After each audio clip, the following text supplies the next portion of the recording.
Chapter 6. Jurgis and Ona were very much in love. They had waited a long time. It was now well into the second year, and Jurgis judged everything by the criterion of it helping or hindering their union. All his thoughts were there. He accepted the family because it was a part of Ona, and he was interested in the house because it was to be Ona's home. Even the tricks and cruelties he saw at Durham's had little meaning for him just then, save as they might happen to affect his future with Ona. The marriage would have been at once if they had had their way, but this would mean that they would have to do without any wedding feast. And when they suggested this, they came into conflict with the old people. To Teta Elżbieta especially, the very suggestion was an affliction. "What?" she would cry. "To be married on the roadside like a parcel of beggars? No, no." Elżbieta had some traditions behind her. She had been a person of importance in her girlhood, had lived on a big estate and had servants, and might have married well and been a lady, but for the fact that there had been 9 daughters and no sons in the family.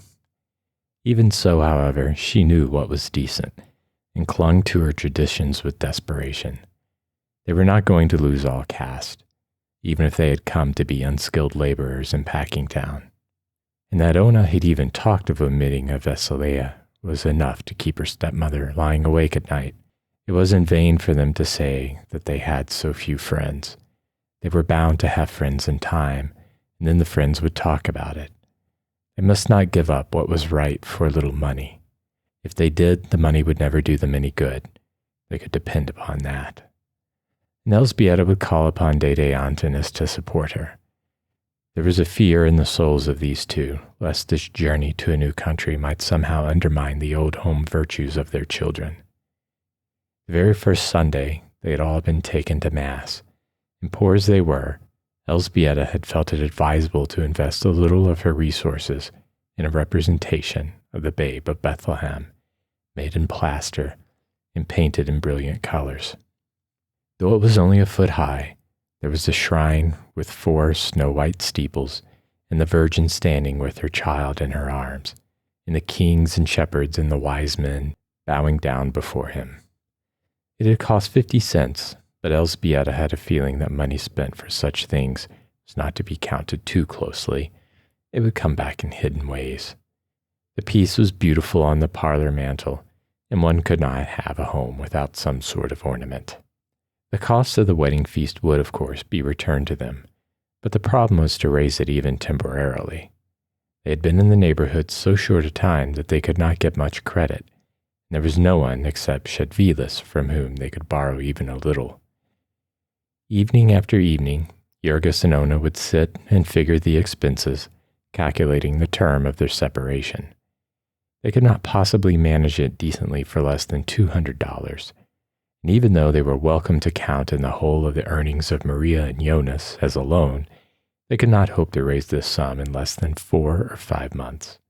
So Ona began thinking of seeking employment herself, saying that if she had even ordinarily good luck, she might be able to take 2 months off the time. They were just beginning to adjust themselves to this necessity when out of the clear sky there fell a thunderbolt upon them, a calamity that scattered all their hopes to the 4 winds. About a block away from there lived another Lithuanian family, consisting of an elderly widow and 1 grown son. Their name was Majauskis, and our friend struck up an acquaintance with them before long. One evening, they came over for a visit. Naturally, the first subject upon which the conversation turned was the neighborhood and its history. And then Grandmother Majauskina, as the old lady was called, proceeded to recite to them a string of horrors that fairly froze their blood. She was a wrinkled-up and wizened personage. She must have been 80, and as she mumbled the grim story through her toothless gums, she seemed a very old witch to them.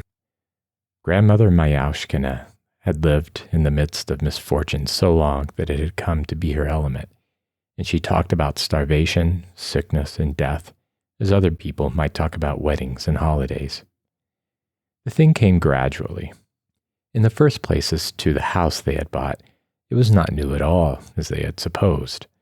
It was about 15 years old, and there was nothing new upon it but the paint, which was so bad that it needed to be put on new every year or two. The house was one of a whole row that was built by a company which existed to make money by swindling poor people. The family had paid $1,500 for it, and it had not cost the builders $500 when it was new. Grandmother Mayaushkina knew that because her son belonged to a political organization with a contractor who put up exactly such houses. They used the very flimsiest and cheapest material. They built the houses a dozen at a time, and they cared about nothing at all except the outside shine. The family could take her word as to the trouble they would have, for she had been through it all. She and her son had bought their house in exactly the same way. They had fooled the company, however, for her son was a skilled man who made as high as $100 a month. And as he had had sense enough not to marry, they had been able to pay for the house. Grandmother Mayaushkina saw that her friends were puzzled at this remark. They did not quite see how paying for the house was fooling the company. Evidently, they were inexperienced. Cheap as the houses were, they were sold with the idea that the people who bought them would not be able to pay for them. When they failed, if it were only by a single month, they would lose the house and all that they had paid on it. And then the company would sell it over again. And did they often get a chance to do that? Dieva, Grandmother Mayaushkina raised her hands. They did it. How often, no one could say, but certainly more than half of the time.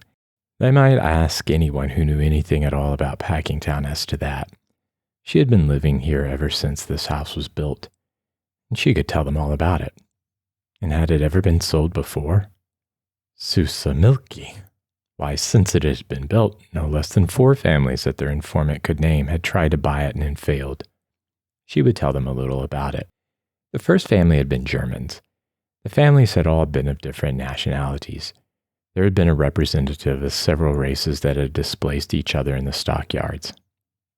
Grandmother Mayaushkina had come to America with her son at a time when, so far as she knew, there was only one other Lithuanian family in the district. The workers had all been Germans then, skilled cattle butchers that the packers had brought from abroad to start the business. Afterward, as cheaper labor had come, these Germans had moved away. The next were the Irish. There had been 6 or 8 years when Packingtown had been a regular Irish city. There were a few colonies of them still here, enough to run all the unions and the police force and get all the graft. But most of those who were working in the packing houses had gone away at the next drop in wages, after the big strike. The Bohemians had come then, and after them the Poles. People said that old man Durham himself was responsible for these immigrations. He had sworn that he would fix the people of Packingtown so that they would never again call a strike on him.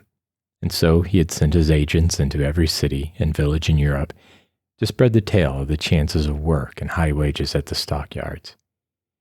The people had come in hordes, and old Durham had squeezed them tighter and tighter, speeding them up and grinding them to pieces and sending for new ones. The Poles, who had come by tens of thousands, had been driven to the wall by the Lithuanians, and now the Lithuanians were giving way to the Slovaks. Who there was poorer and more miserable than the Slovaks, Grandmother Mayaushkina had no idea, but the packers would find them, never fear. It was easy to bring them, for wages were really much higher, and it was only when it was too late that the poor people found out that everything else was higher too.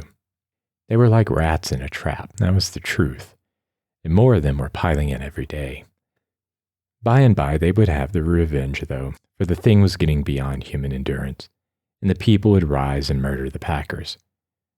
Grandmother Mayaushkina was a socialist or some such strange thing. Another son of hers was working in the mines of Siberia, and the old lady herself had made speeches in her time, which made her seem all the more terrible to her present auditors. They called her back to the story of the house. The German family had been a good sort. To be sure, there had been a great many of them, which was a common failing in Packingtown, but they had worked hard, and the father had been a steady man, and they had a good deal more than half paid for the house. But he had been killed in an elevator accident in Durham's. Then there had come the Irish. There had been lots of them, too. The husband drank and beat the children. The neighbors could hear them shrieking any night.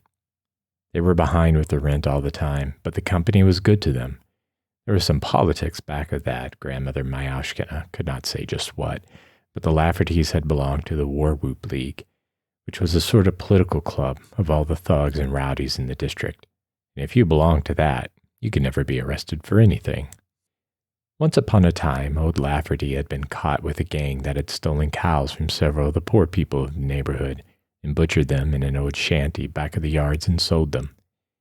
He had been in jail only 3 days for it, and had come out laughing, and had not even lost his place in the packing house. He had gone all to ruin with the drink, however, and lost his power. One of his sons, who was a good man, had kept them and the family up for a year or two, but then he had got sick with consumption. That was another thing, Grandmother Myashkina interrupted herself. The house was unlucky. Every family that lived in it, someone was sure to get consumption. Nobody could tell why that was. There must be something about the house or the way it was built.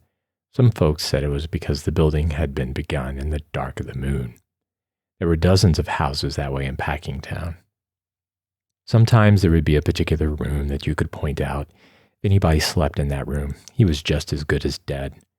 With this house, it had been the Irish first, and then a Bohemian family had lost a child of it, though to be sure, that was uncertain, since it was hard to tell what was the matter with children who worked in the yards. In those days, there had been no law about the age of children. The packers had worked all but the babies.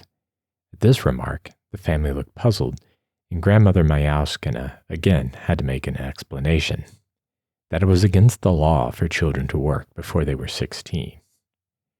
What was the sense of that, they asked. They had been thinking of little Stanislaus go to work.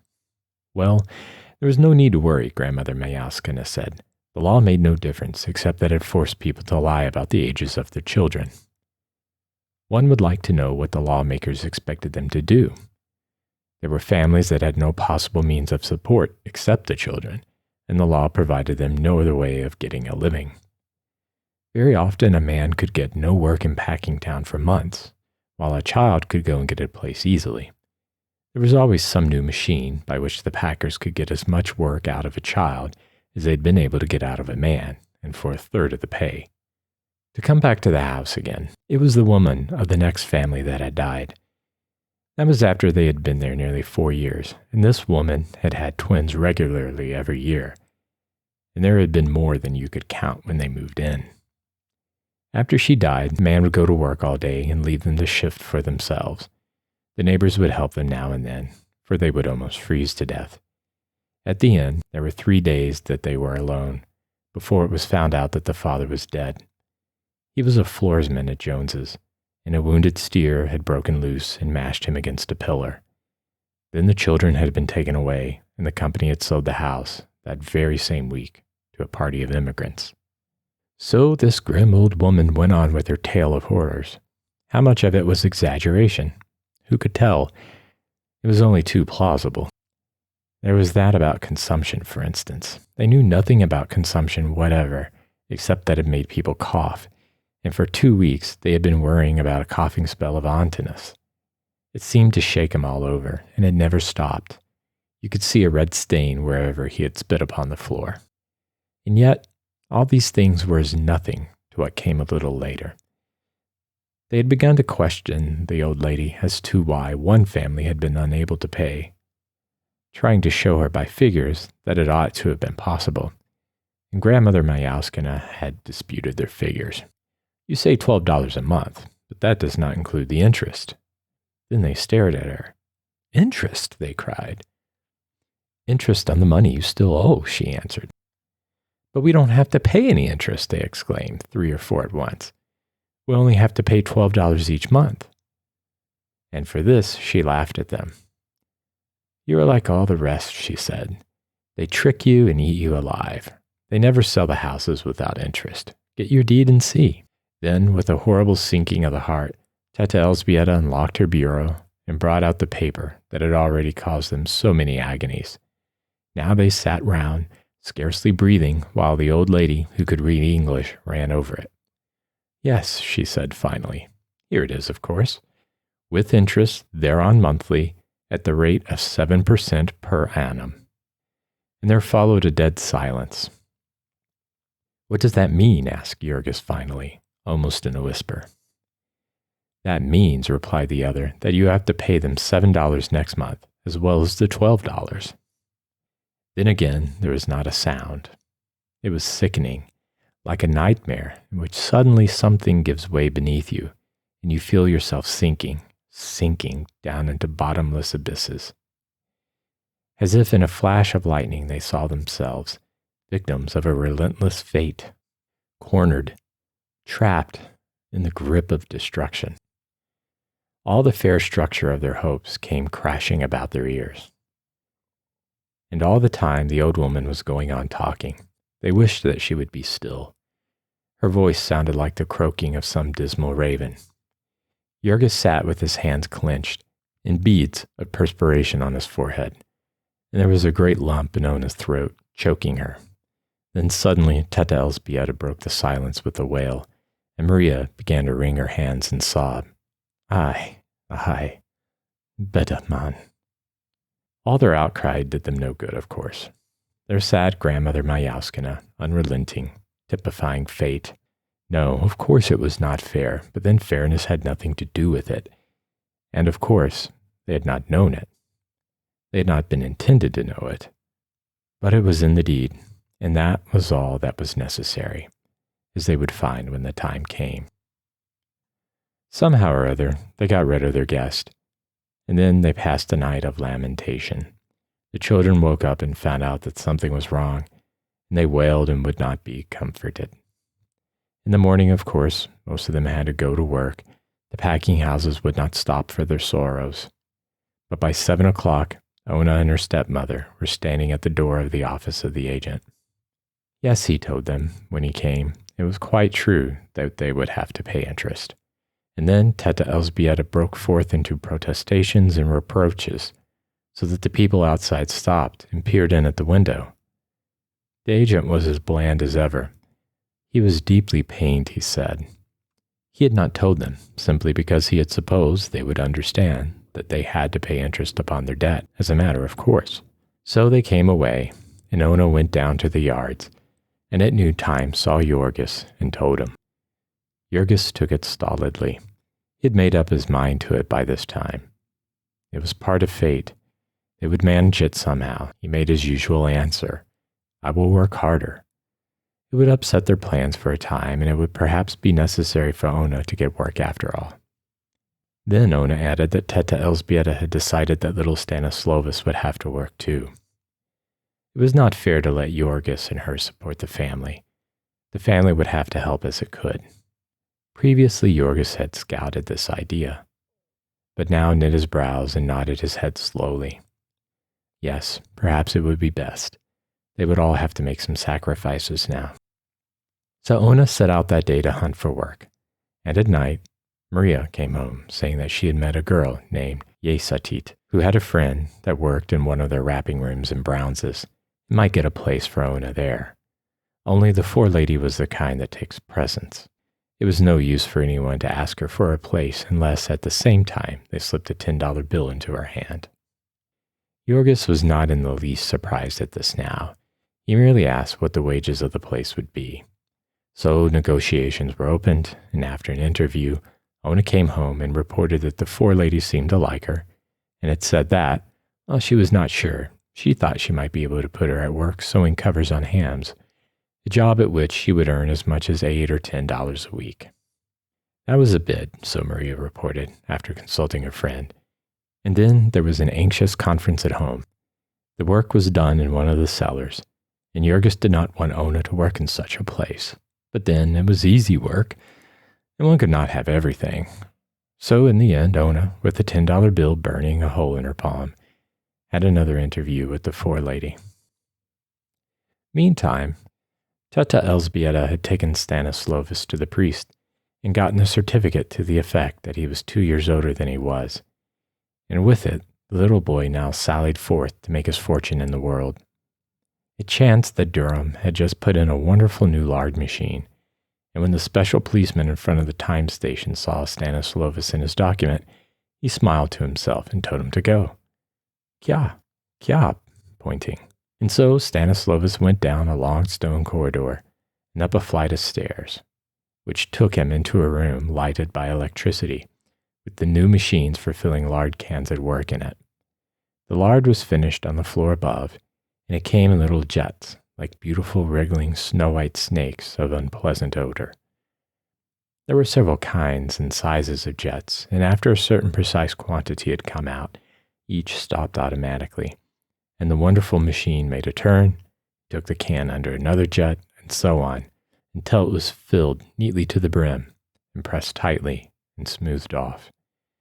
To attend all this and fill several hundred cans of lard per hour, there were necessary 2 human creatures, one of whom knew how to place an empty lard can on a certain spot every few seconds, and the other of whom knew how to take a full lard can off a certain spot every few seconds and set it upon a tray. And so, after little Stanislaus had stood gazing timidly about him for a few minutes, a man approached him and asked what he wanted, to which Stanislaus said, "Job." Then the man said, "How old?" And Stanislaus answered, 6'10". Once or twice every year, a state inspector would come wandering through the packing plants, asking a child here and there how old he was. And so the packers were very careful to comply with the law, which cost them as much trouble as was now involved in the boss's taking the document from the little boy and glancing at it, and then sending it to the office to be filed away. Then he set someone else at a different job and showed the lad how to place a lard can every time the empty arm of the remorseless machine came to him. And so was decided the place in the universe of little Stanislaus and his destiny till the end of his days.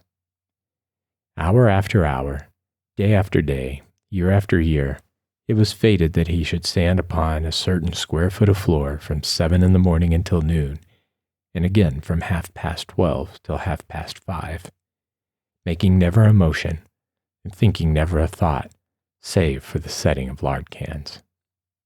In the summer, the stench of the warm lard would be nauseating, and in winter, the cans would all but freeze to his naked little fingers in the unheated cellar. Half the year, it would be dark as night when he went into work, and dark as night again when he came out, and so he would never know what the sun looked like on weekdays. And for this, at the end of the week, he would carry home $3 to his family, being his pay at the rate of 5 cents per hour, just about his proper share of the total earnings of the 1.75 million of children who are now engaged in earning their livings in the United States. And meantime, because they were young, and hope is not to be stifled before its time, Jorgis and Ona were again calculating, for they had discovered that the wages of Stanislaus would a little more than pay the interest, which left them just about as they had been before. It would be but fair to them to say that the little boy was delighted with his work and at the idea of earning a lot of money, and also that the two were very much in love with each other.